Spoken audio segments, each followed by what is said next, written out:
막상 제 이야기를 쓰려고 하니 또다시 망설여지고 너무 어색하네요. 인사를 드려야 하는데 많은 걸 밝힐 수는 없겠고 제 나이와 성별만 밝히도록 할게요. 전 40대 여성입니다. 오늘 제가 말하게 될 사연은 가까운 제 주변 사람들도 모르는 내용입니다. 제 주변에는 부모님 두 분밖에 모르는 이야기죠. 좋은 이야기가 아니다 보니 사람들에게 말을 꺼내기가 힘들더라고요. 그래서 지금까지 꽁꽁 싸매고 있다가 이렇게 익명의 힘을 빌려 풀어보게 되었습니다. 지금 제 삶이 행복하고 평온하기만 한데 그래도 제 이야기를 어딘가에 풀고 싶다는 마음이 항상 있었거든요. 그 기회를 주신 이 채널 관계자분들과 이야기를 들어주실 구독자분들에게 감사의 인사를 먼저 올리겠습니다. 그럼 제 이야기를 시작해볼게요. 전 정말 형편이 지독하기도 어려운 가정에서 태어났습니다. 물론 부모님 두 분께서 처음부터 가난하셨던 건 아니었어요. 저를 낳았을 때까지만 해도 평범한 축에 속하셨는데 하필 아버지께서 작게 운영하시던 가게가 망하게 되고 빚을 끌어다 쓰다 보니 날이 갈수록 형편이 안 좋아졌죠. 그러다 믿었던 지인분에게 사기까지 당하게 되었고 그 뒤로 우리 가족은 제가 두 분의 집을 사들이게 될 때까지 내 집이 없는 생활을 하게 되었습니다. 내 집 없이 사는 분들 많겠죠. 하지만 저희와 같은 상황은 아니었을 겁니다. 세 가족이 지낼 수 있고 월세가 저렴하다면 어디든 찾아가 생활을 했습니다. 그래서 이사도 수십 번이나 했죠. 1년에 이사만 두세 번 했을 정도였으니까요. 단칸방 생활은 당연했고 방이 다닥다닥 붙어있는 고시원에서 세 가족이 생활한 적도 있었죠. 그 정도면 제가 어떤 어린 시절을 살았는지 대충 예상이 되실 거라 생각합니다. 그땐 학교 공부가 먼저가 아니었어요. 저도 어려운 집안 형편에 조금이라도 보태기 위해 어머니가 하는 부업을 해야 되었고 청소년이 되었을 때부터 알바를 시작했으니까요. 불만은 없었습니다. 또래 친구들보다 좀 더 빨리 알게 되었거든요. 삶이라는 게 같은 출발선에서 시작하지 않는다는 걸 말이죠. 그래서 전 제가 속한 상황 속에서 최선을 다하려고 했습니다. 지긋지긋한 가난에서 벗어나기 위해서 말이죠. 그래서 아등바등 살며 그놈의 돈을 모으기 위해 노력했습니다. 잠자는 시간을 제외하고는 무조건 돈을 벌기 위해 행동했습니다. 안 해본 알바 없었고 돈이 조금 생기고 나서는 기동량으로 돈 벌 일이 있다고 하면 겁먹지 않고 작게 장사도 해봤죠. 아기부터 노인들까지 돈을 벌 수 있는 상대가 있다면 뭐든 가리지 않고 일가 장사를 했습니다. 그러다 보니 목돈이 모이긴 하더라고요. 그걸 미천삼아 나름 사장님 소리 들을 수 있는 장사도 하고 투자도 하면서 조금씩 불려가고 있었죠. 그렇게 해서 제 나이 30 초반에 부모님과 함께 살 수 있는 집도 마련할 수 있었습니다. 큰 돈을 벌기 위해선 당연히 큰 돈을 써야 했기 때문에 주위를 둘러볼 여유가 생겼을 때부터는 부동산 경매에 관심을 가지게 되었습니다.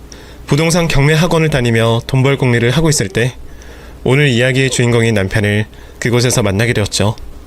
경매 대상인 건물을 실사하고 나서는 수강생들끼리 담소를 나누기도 했고 자리가 길어져 술자리도 몇 차례 하게 되었는데 그때 남편과 제가 서로 친해지게 되었습니다. 보통 저는 남들에게 저희 어린 시절 이야기를 하지 않는 편인데 남편에게는 저희 어린 시절 힘들게 살아온 이야기도 하게 되었죠. 그럴 수밖에 없었던 게 남편 역시도 저처럼 어린 시절 정말 어렵게 살아왔더라고요. 먼저 저에게 어려웠던 어린 시절을 이야기하는 남편을 보며 나와 비슷한 어린 시절을 가진 사람이 있어 신기하다는 생각에 제가 살아온 이야기를 하게 된 거죠. 그래도 전 어렵더라도 가족들이 한 곳에 같이 살았는데 남편은 가족들이 흩어져 여러 친척들 집을 전전했다고 하더라고요. 저처럼 고시원 같은 곳에서 산 적도 많았고 갈 곳이 없어 가족끼리 노숙까지 한 적이 있다고 말했죠. 자신의 치부를 솔직히 말할 수 있었던 건 그 당시 남편이 그 고생을 극복하고 잘 되어 있었기 때문입니다. 그렇다고 엄청난 부자는 아니었지만 자기 집도 있고 부모님 댁도 사들였으니 그 정도면 성공한 인생이었죠. 그런데도 남편은 성공을 갈구하고 있었어요. 집착에 가까운 모습을 보였죠. 아마 그런 모습 때문이었을 거예요. 제가 남편에게 관심을 가지고 남편 역시 저에게 관심을 가지게 된 게 말이죠. 우리 두 사람 다 공통적으로 성공과 돈이라는 인생의 목표와 목적이 같았으니까요. 우리 두 사람이 이야기를 하면 끝날 줄은 몰랐습니다. 할 이야기가 무궁무진했죠. 비슷하게 겪은 어린 시절, 돈을 벌게 된 이야기, 돈을 벌 수 있는 이야기 등등 시시콜콜한 이야기 외에도 서로 재밌어하고 공감하는 주제가 많았기 때문에 우리는 서로에게 빠르게 빠져들었습니다. 그리고 정치고리 연애를 하기 시작하게 되었죠. 그런데 저는 남편과 연애를 2년 이상 하게 되니 돈과 성공에 대한 집착이 조금씩 떨어져 나가기 시작했습니다. 돈이 행복의 필요 조건일 수는 있지만 필수 조건은 아니란 생각이 들었거든요. 그냥 남편과 같이 있는 것만으로도 행복할 수 있다는 걸 느꼈습니다. 좋은 집, 좋은 차, 좋은 물건들이 없어도 남편과 밥 3끼 먹고 작은 집만 있으면 행복하게 평생을 살아갈 자신이 있었죠. 그런데 남편은 달랐습니다. 저와 느끼는 행복과 별개로 그 사람에게 성공과 돈은 꼭 이루고 많아야 하는 목표와 목적이었죠. 그래서 저와 충분히 편안히 살아갈 수 있음에도 불구하고 계속해서 더 큰 돈을 벌기 위해 노력했습니다. 노력만 했더라면 저도 고민이 되지 않았을 겁니다. 그런데 남편은 결혼을 미뤄가면서 성공에 집착하는 모습을 보였죠. 현익씨, 아무래도 내가 나이가 있어서 그런지 부모님께 언제 현익씨와 결혼할 거냐고 최근 들어 자주 물어보시는데 어떻게 생각해? 나도 결혼하고 싶지. 그런데 알잖아, 아직 충분하지 않은 거. 난 아직 때가 아니라고 생각해. 자가도 있고 버는 돈이 적은 것도 아닌데 더 큰 집이 필요하면 내가 보탠 돈으로 구해도 되잖아. 알잖아, 내가 목표를 하고 있는 거. 나 내 불안감을 지울 수 있을 만큼 내 수중에 돈이 있었으면 좋겠어. 부모님 등살이 눈치 보인다는 걸 알겠는데 이게 다 우리를 위한 일인데 조금만 참고 기다려주면 안 될까? 남편은 남자이니까 저보다 성공에 대한 집착이 강한 거라고 생각했습니다. 그래서 충분히 가정을 꾸릴 수 있는 환경에도 불구하고 좀 더 나은 환경을 원하는 거라 생각했습니다. 또 남편 말처럼 자신과 나 그리고 우리 두 사람 사이 태어날 아이를 위한 일이니 제가 좀 참기로 했죠. 그뿐만이 아니었죠. 남편은 돈을 벌겠다는 집착 때문인지 잘 되고 있는 사업을 무리하게 확장하여 손해를 본다거나 다른 사업에 투자를 했다 막대한 손실을 보면서 경제적으로 어려운 상황도 몇 차례 겪게 되었습니다. 그럴 때면 자연스럽게 제가 결혼 이야기를 입에 담기가 어려웠습니다. 다행히 항상 그 위기를 잘 견뎌냈어요. 남편의 사업이 다시 괜찮아졌다고 생각되면 제가 다시 결혼 이야기를 꺼내게 되었죠. 그런데 남편의 대답은 항상 똑같았습니다. 아직은 때가 아니라는 거였죠. 저희보다 더 어려운 형편에서도 결혼하여 잘만 사는 사람들이 태반인데 도대체 뭐가 부족하다는 건지 전 이해가 되지 않았습니다.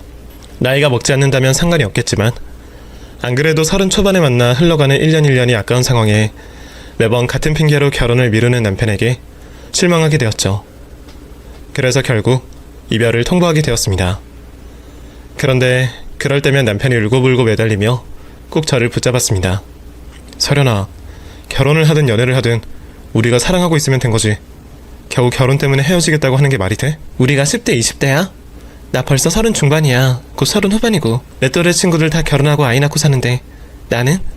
나도 가정 꾸리고 싶고 아이도 낳고 싶어. 내가 당신이 어려운 상황이면 말도 꺼내지 않아. 아니, 내가 어떻게든 꾸려나갈 테니 나 믿고 결혼하자고 하지.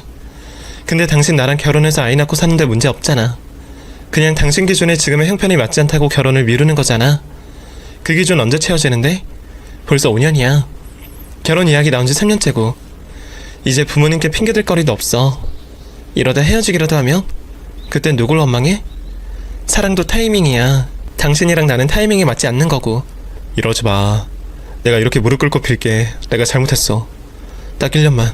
1년 안에 어떻게든 승부 보고 당신이랑 결혼하겠다고 약속할게. 그러니 헤어지자는 말 하지 마. 남편을 믿었죠. 결혼까지 생각할 만큼 사랑하는 사람이었으니까요. 그런데 그 1년이라는 약속이 몇 번이고 번복이 되었습니다. 결국 제가 이별을 선택하고 남편을 떠나게 되었습니다. 하지만 남편은 어김없이 저를 찾아와 매달리며 또 다른 약속을 해주었죠. 그렇게 미련하게 헤어지고 만나기를 수차례 반복하게 되었습니다. 그러다 이제 정말 안 되겠다는 생각이 들었습니다. 남편과 만나고 헤어지기를 반복하다 보니 어느새 제 나이가 40 초반이 되어 있었습니다.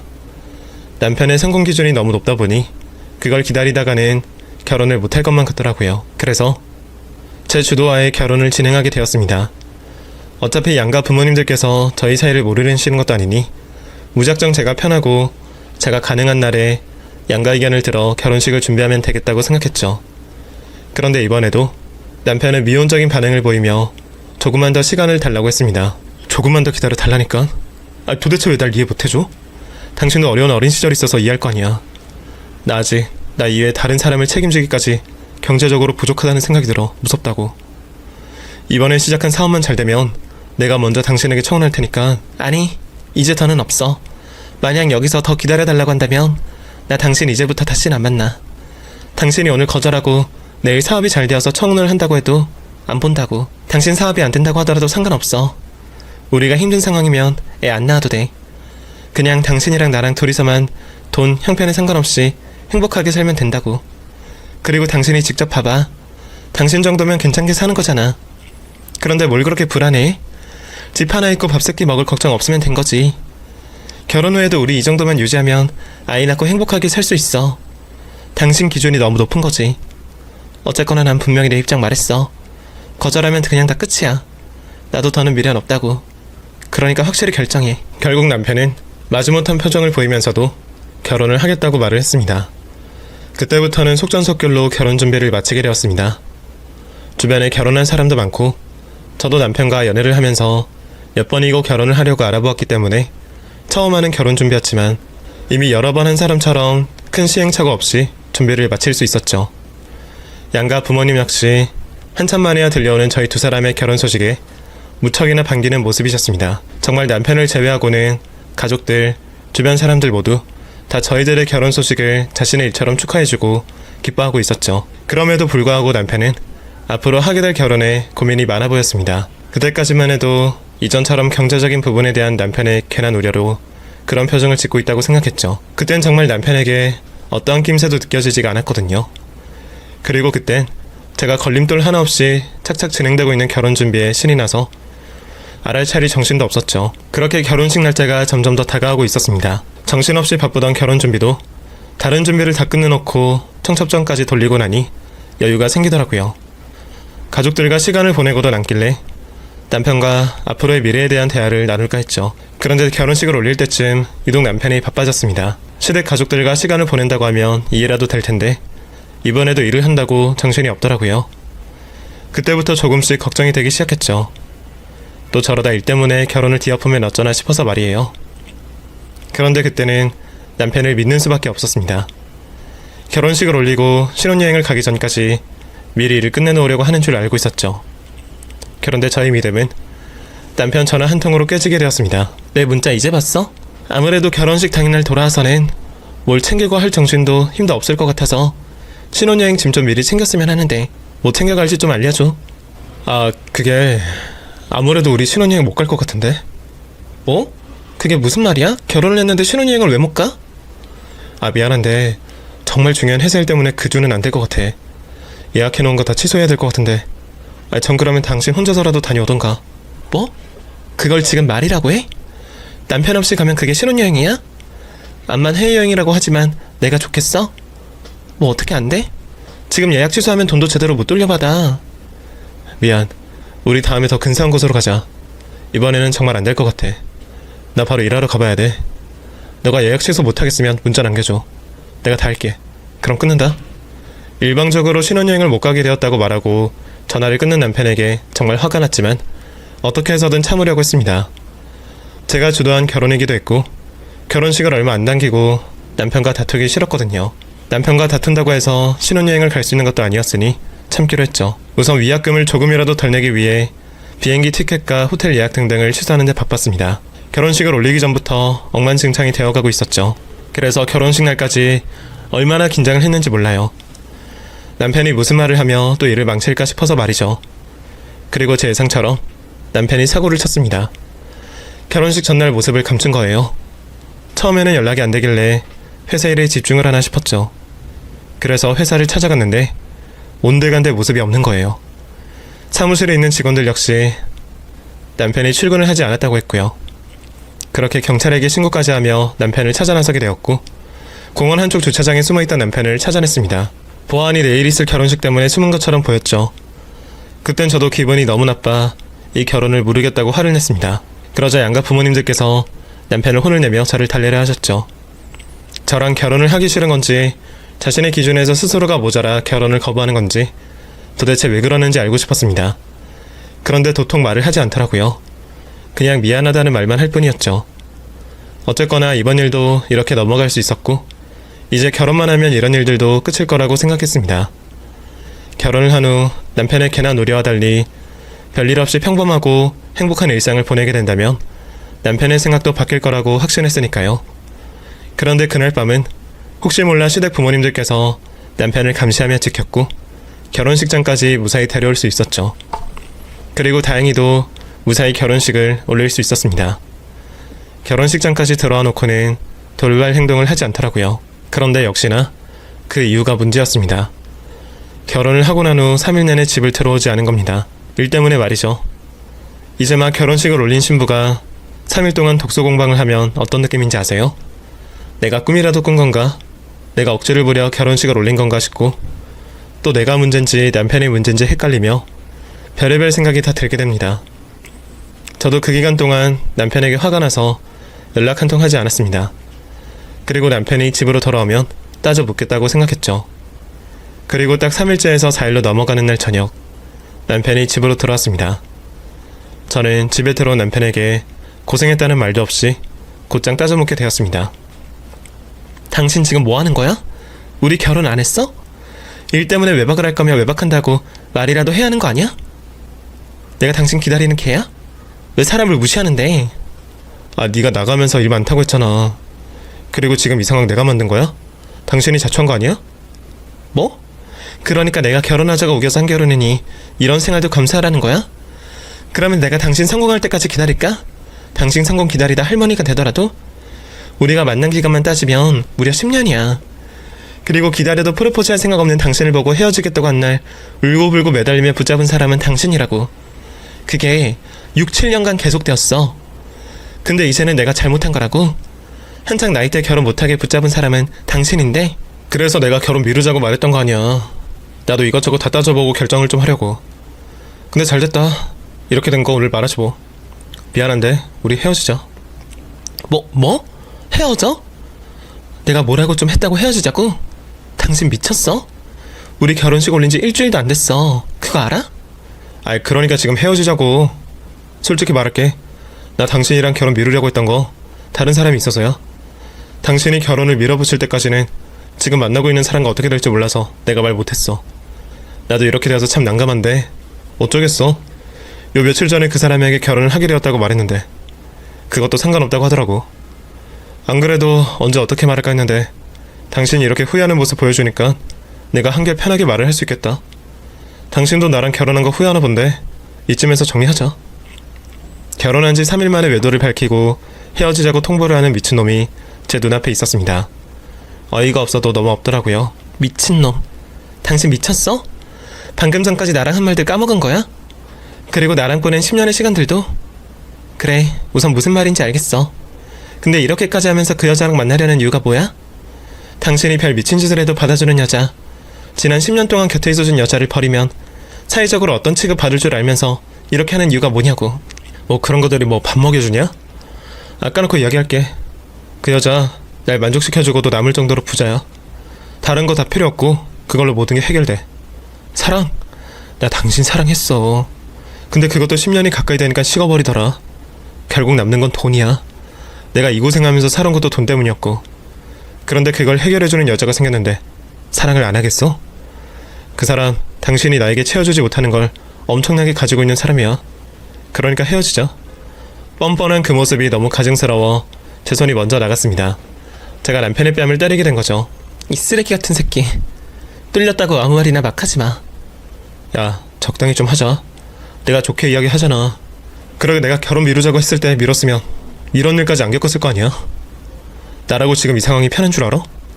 아, 됐고 뭐라고 하든 상관없는데 빨리 내 집에서 네 물건 챙겨서 나가라. 어차피 혼인신고도 안 했으니까 서로 완전 땡큐네.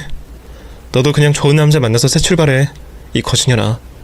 나 붙잡고 싶으면 어디서 돈 한 다발 가지고 오던가. 결혼식을 올린 지 겨우 3일이 지났을 때였습니다.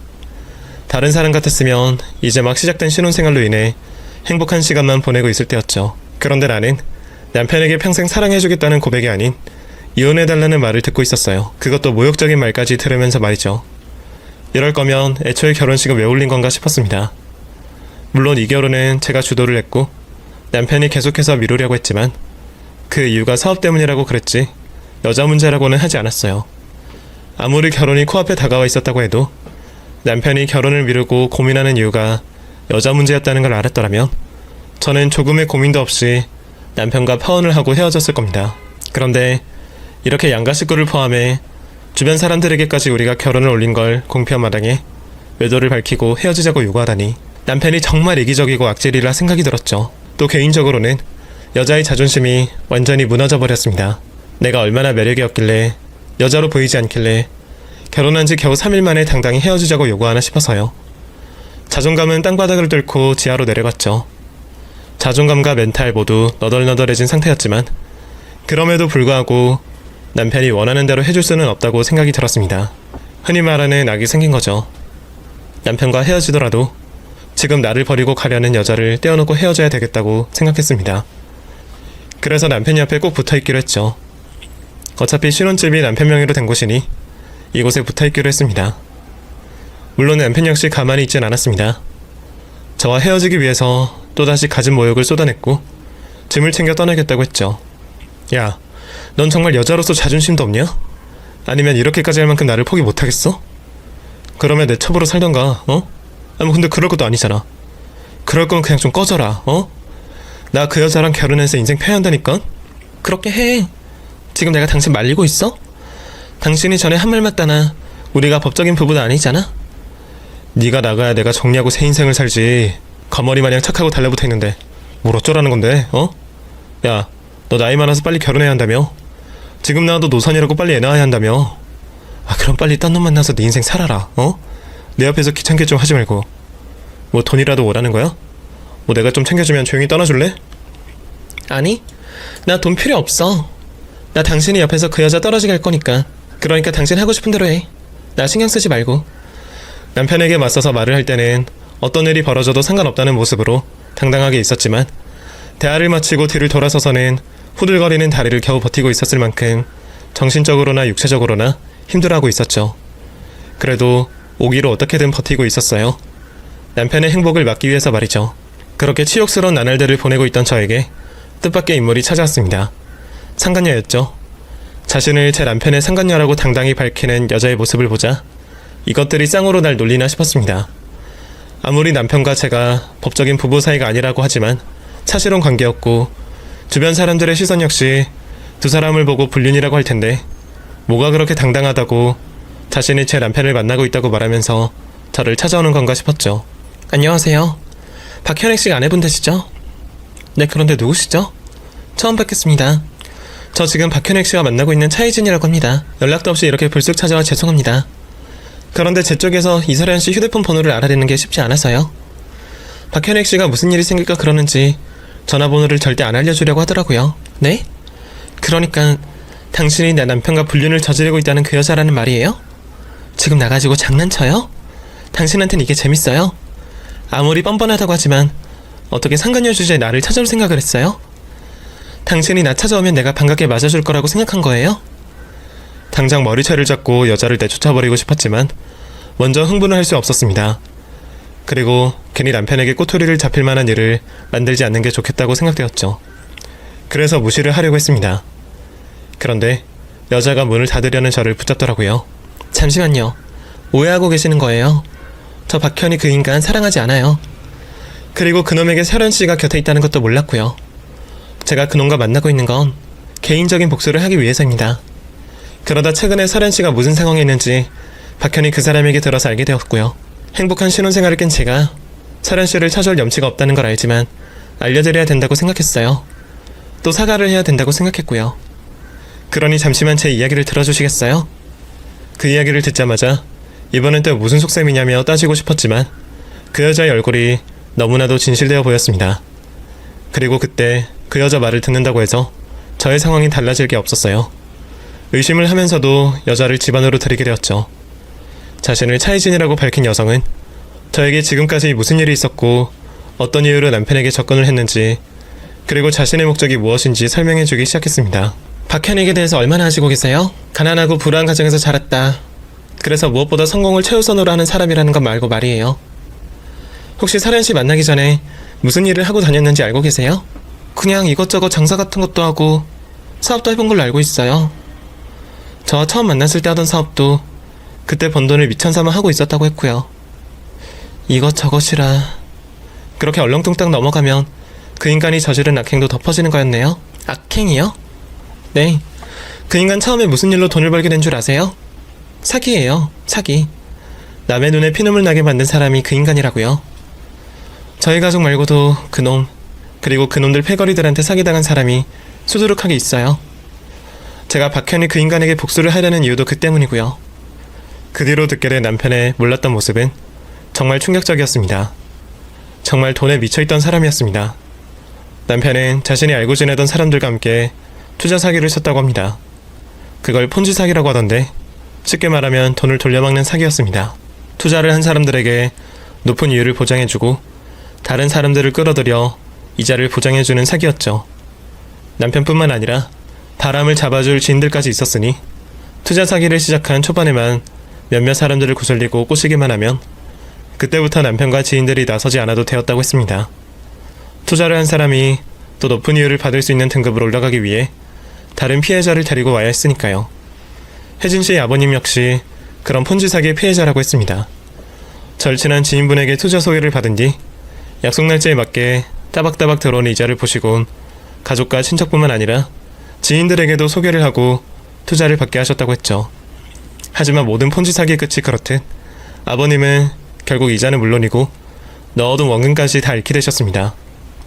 거기다 주변 사람들에게까지 소개시켜준 일이 있었으니 다들 손가락질하고 자신의 돈을 돌려달라며 혜진 씨 아버님께 달려들었다고 했습니다.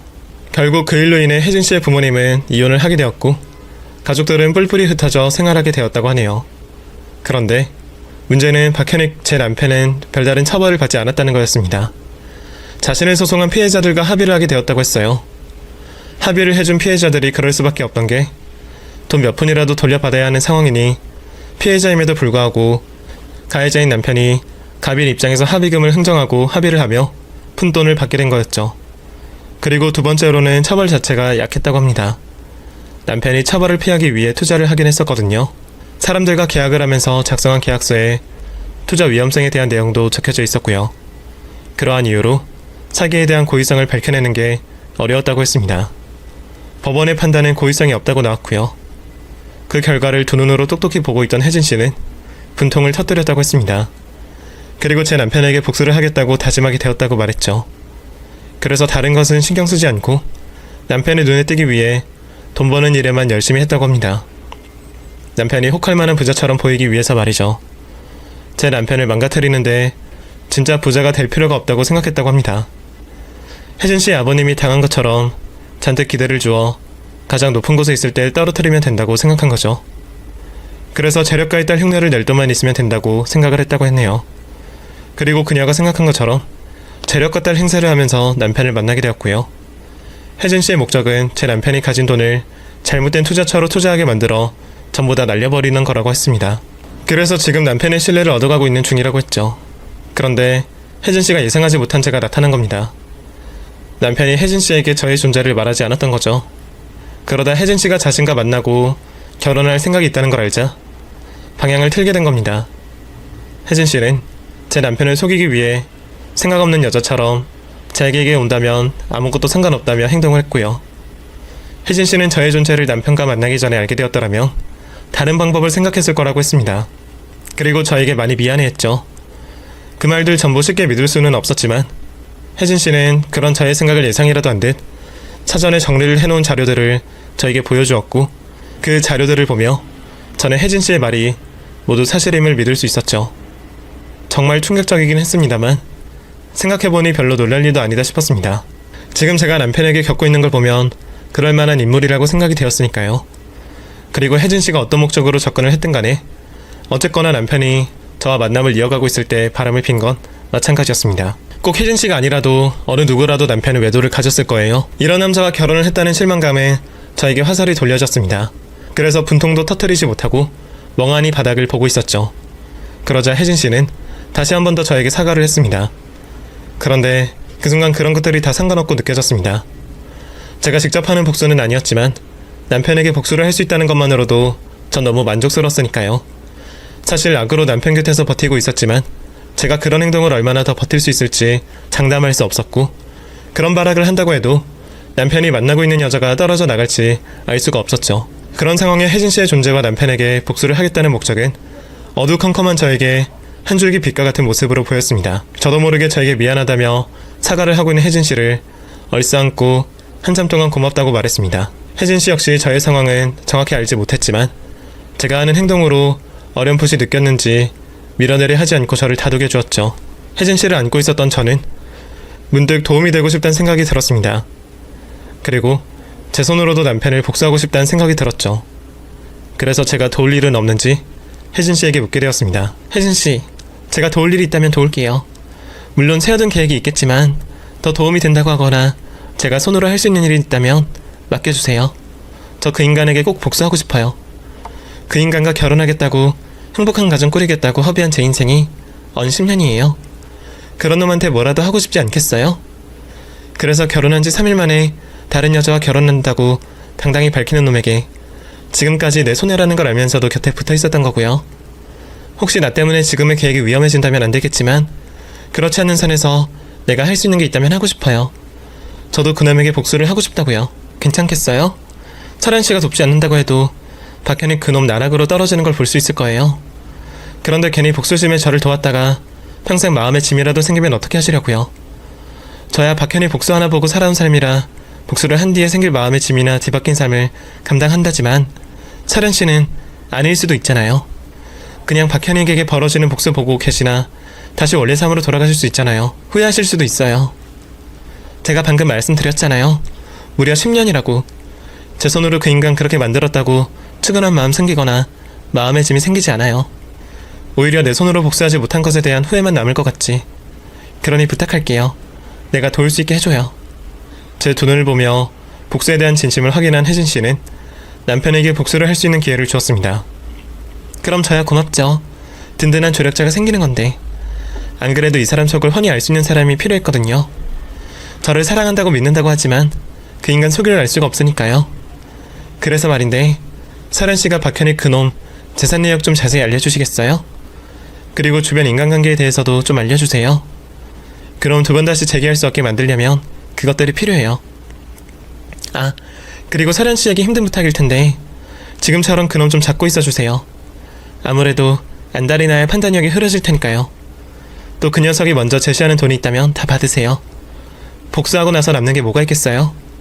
설현 씨가 박현이 그놈 때문에 허비한 10년과 마음의 상처에 비하면 얼마 되지 않은 돈이겠지만 법정에서 주는 돈보다는 많을 테니 그걸 지난날에 대한 위자료라고 생각하시고 꼭 챙기세요.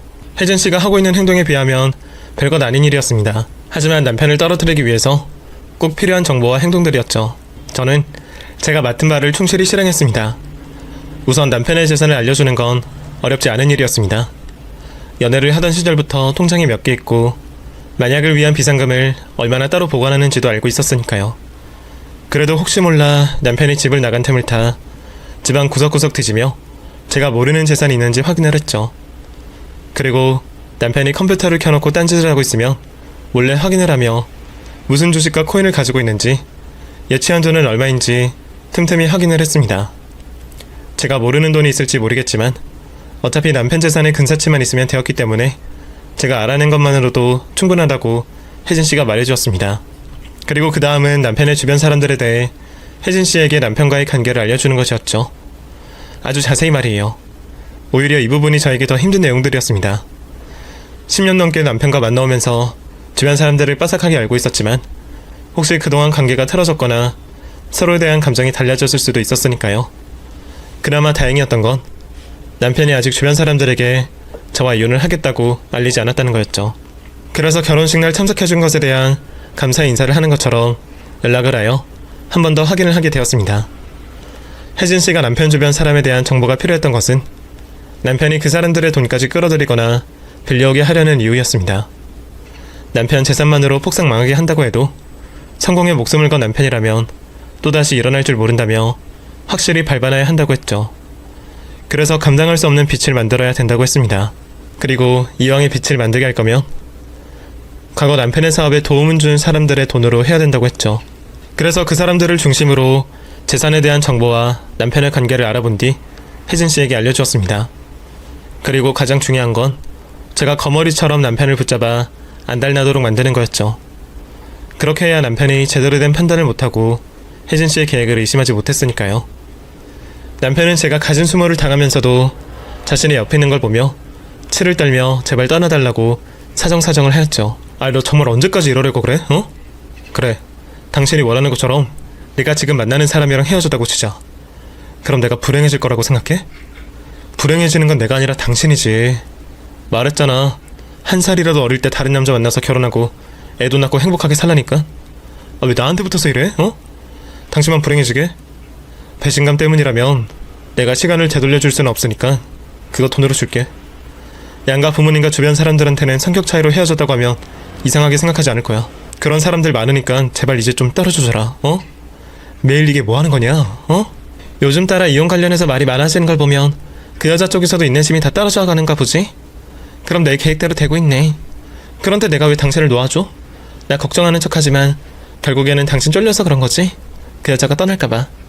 망해도 내 인생이야. 그러니까 관심 꺼. 지금 하는 이야긴 단식 옆에 있는 여자 떠나고 난 뒤에 다시 해보자고. 시간이 갈 때마다 남편은 조급한 모습을 숨기지 않았습니다.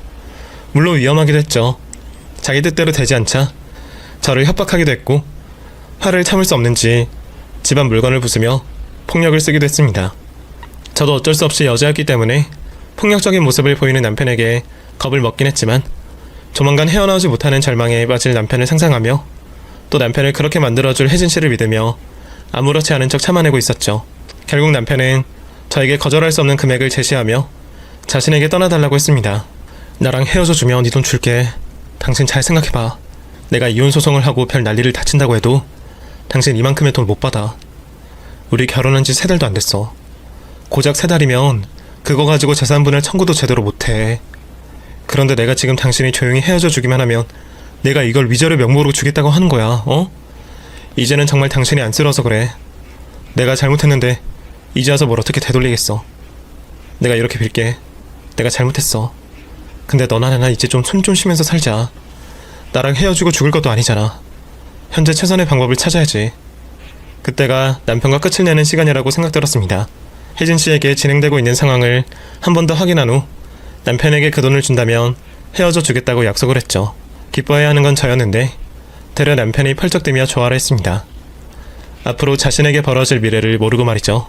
그렇게 저는 남편에게 큰 돈을 받았고, 이전 사실혼 생활에 대해 어떠한 문제도 삼지 않겠다는 내용의 서류를 작성하고 헤어지게 되었습니다. 그리고 그때부터 한결 마음 편히 혜진 씨 곁에서 남편이 나락으로 떨어지는 과정을 지켜보게 되었죠. 혜진 씨는 자신의 계획대로 남편에게 엄청나게 큰 돈을 벌 수 있는 투자처가 있다고 했고, 주변 사람들까지 싹 다 끌어들이겠습니다. 남편과 함께 투자 사기를 한 사람들을 말이죠. 당연히 그곳엔 큰 투자금이 들어온다고 해도 살아날 가능성이 없는 곳이었고요.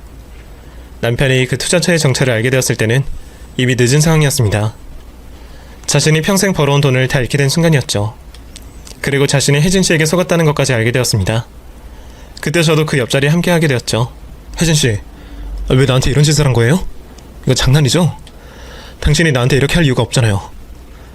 나도 당신이랑 똑같이 사기친 사람이지만 당신 정말 뻔뻔하네. 당신이 한 짓은 새까맣게 잊어버렸나봐. 당신 때문에 피해를 본 사람이 얼마나 많은지 그 사이 잊었어? 아니면 잊은 척을 하는 거야? 나 당신이 투자 사기친 피해자의 딸이야. 당신 때문에 우리 가족 완전히 망가졌어. 알아? 그래서 당신에게 복수하겠다는 일념 하나로 여기까지 온 거야. 결국에 성공을 했고. 그런데 당신, 내가 상상한 것보다 더 쓰레기였더라. 10년이나 만나온 사람, 그것도 결혼한 사람을 그렇게 쉽게 버려? 그 일 때문에 내 계획이 잘못될 뻔했는데 다행히 계획대로 됐네. 설현씨가 오히려 내게 도움이 되었거든. 설련이? 뭐야, 이거 설현이를 어떻게 알아? 제 이름이 나오자 당황하는 남편에게 제가 직접 나와 설명을 해주었습니다. 당신 등신이야? 혜진씨가 당신한테 일부러 접근했다는 말을 하잖아. 근데 난 복수의 대상이 아니니까 나 도와주려고 나한테 사과하겠다고 찾아왔지. 또 당신이 얼마나 쓰레기였는지 알려주고, 그래서 나는 혜진씨를 도와줬어. 당신이 가지고 있는 재산의 전부, 주변 사람들과 맺고 있는 인간관계 등등 알려주면서 나에게 복수하겠다고 생각하지 마. 처음부터 당신이 얼마나 더럽게 돈을 모았는지, 얼마나 많은 사람들에게 피눈물 흘리겠는지 말했으면 나 당신과 만나지 않았어. 또 결혼 후에 그렇게까지 모욕감만 주지 않았더라도 지금 이렇게까지는 안 했을지 몰라. 그러니까 서로 한 번씩 치고 받은 거지. 인연들이 진짜 내가 가만히 있을 줄 알아? 경찰이 가만히 있을 줄 아냐고. 어떻게 증명할 건데? 혜진씨가 당신 사기쳐서 이득 본 게 뭐가 있지? 증거는 있어? 나는? 내가 혜진씨를 도와? 당신 재산과 인간관계 알려준 게 벌을 받을 만큼 큰일이야? 혜진 씨가 이미 다 알아보고 한 거야. 그러니까 우리를 어떻게 해보겠다는 꿈깨. 설현 씨 말이 맞아. 그리고 난 교도소쯤은 다녀올 각오가 되어 있어. 그것보다 박현익 너 지금 우리 어떻게 해보겠다고 신경 쓰고 있을 게 아니라 네 지인들 돈 어떻게 할 건지 걱정해야지 않겠니? 지금 그 큰 돈 구할 수 없을 텐데. 너 어린 시절 가난을 그렇게 무서워한다며? 이제 다시 그 공포에 빠져서 살아봐. 다리 자업자득이니까. 우리 원망하지 말고. 남편은 저희에게 어떠한 죄도 물을 수 없다는 말을 듣곤 정신이 나간 모습이었습니다. 저희는 그 말을 마지막으로 자리를 떠나게 되었죠. 이후 주변 사람들에게 듣게 된 소식으로는 남편이 돈을 빌렸거나 투자를 했던 사람들에게 시달리다 정신을 놓았다고 했습니다. 남편 부모님께서 아들을 보호하며 치료를 이어가다 도저히 여력이 안 되어 시설의 도움을 받게 되었다고 했죠. 그 정도면 이승에서 받은 처벌로는 만족스러운 것 같아요. 워낙 남편에게 피해를 본 사람들이 많으니 저승에서도 분명 더한 죗값을 받을 거라 생각합니다. 그리고 저와 혜진 씨는 그날 이후 연락을 계속 주고받으며 각자의 삶을 잘 살아가고 있어요. 더할 나위 없이 행복하게 살아가는 건 아니지만 평범한 일상을 고마워하면서 살아가고 있죠. 개인적으로 큰일을 겪어서 그런지 그냥 지금처럼 다른 문제 없이 사는 게 최고의 행복처럼 느껴지고 있네요.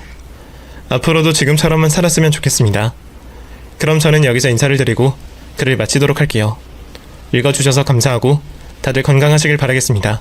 안녕히 계세요.